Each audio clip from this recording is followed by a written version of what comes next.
મારે દુઃખ નથી જોઈતું. 500 જો કોઈ 500 દુઃખ લેશે નહીં.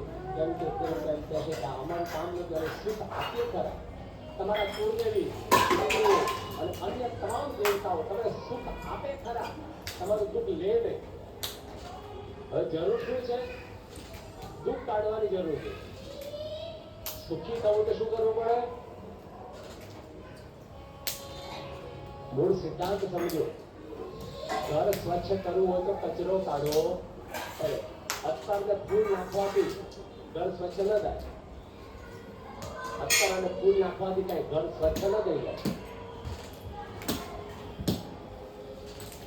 અને બધા ભગવાન તમને એમ કહેશે કે સુખ લઈ જા, પણ તારું દુઃખ અમે લઈએ નહીં.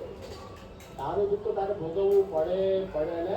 અને રામજી કે મારે પણ શ્રાપ ભોગવવો પડ્યો. કૃષ્ણ કહે મારે પણ કરેલા કર્મના બદલા ભોગવવા પડ્યા. તારું કર્મ હું ક્યાં લઉં? કોઈ પણ ભગવાન તમારું કર્મ લે નહીં, તમારે જ ભોગવવું પડે. પણ એક ભગવાન એવા છે, એવા દિનદેવ